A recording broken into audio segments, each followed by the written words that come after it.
പടത്തെക്കുറിച്ച് ഭയങ്കര ഒരു എക്സൈറ്റ്മെൻറ്റാണ്. കാര്യമെന്ന് വെച്ചാൽ കുറച്ച് 4-5 പടം മമ്മൂട്ടി ക്ലാസ് പടം ചെയ്തുകൊണ്ടിരിക്കുകയല്ലേ. ഇപ്പോൾ ഒരു അടിച്ചുപൊളി പടം വരുന്നത്, പ്രത്യേകിച്ച് വൈശാഖൻ്റെ പടം, പിന്നെ മിഥുൻ മാനുവലിൻ്റെ സ്ക്രിപ്റ്റ്. അപ്പോൾ ഭയങ്കര ഒരു ഹാപ്പിയാണ്. ഞാൻ രാവിലെ 6 മണിക്ക് വീട്ടിൽ നിന്ന് ഇറങ്ങിയതാണ്. പടം കണ്ടിട്ട് പിന്നെ ബാക്കി ഇത് പറയാം.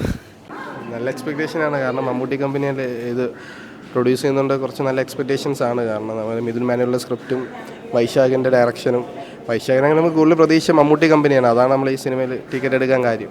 മമ്മൂട്ടി പടമല്ലേ, അപ്പോൾ ആ ഒരു എക്സ്പെക്റ്റേഷൻ എന്തെങ്കിലും നോർമലി കാണും. അപ്പം അങ്ങനെ എക്സൈറ്റഡ് ആണ്. ഭയങ്കര എക്സൈറ്റ്മെൻ്റ് ആണ് വരാനായിട്ട്. കാരണം മെയിനായിട്ട്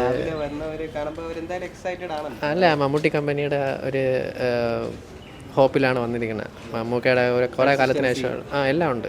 മമ്മൂക്കയുടെ കുറേ കാലത്തിന് ശേഷമുള്ള ഭീഷ്മപർവത്തിന് ശേഷമുള്ള ആക്ഷൻ പടം എന്നുള്ള രീതിക്കാണ്. എന്താണ് വമ്പൻ ഹിറ്റായിരിക്കും, വേറെ ഒന്നുമില്ല. മാസ് പടം മമ്മൂക്കര കുറേ നാളുകൾക്ക് ശേഷം വരുന്ന മാസ് പടമാണ്.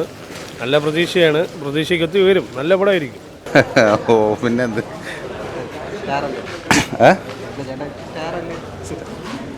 ടർബോ പടം എല്ലാവരും പറയുന്നു ഭയങ്കര പടമാണെന്ന് പറഞ്ഞു. ട്രെയിലറെ കണ്ടിട്ട് ഭയങ്കര പടമാണെന്നൊക്കെ പറയുന്നു. മമ്മൂക്കയുടെ ഫാനാണ് ഞാൻ. അപ്പോൾ അത് മമ്മൂക്കയുടെ പടം അത്രയ്ക്കും പടം എല്ലാവരും കണ്ടു തീരുന്നതിന് മുമ്പ് ട്രെയിലർ ഇറങ്ങിയപ്പോൾ പറഞ്ഞിട്ടുണ്ടെങ്കിൽ അതിൽ ഒരേ ഒരാളെ ഉള്ളൂ. ആരെ പടം ആയതുകൊണ്ടാണ് മമ്മൂക്കയുടെ പടം. ആണോ അല്ലേ? ആദ്യം പടം കണ്ടിട്ട് വന്നിട്ട് ബാക്കി കാര്യങ്ങൾ ഞാൻ അറിയിക്കുന്നതായിരിക്കും.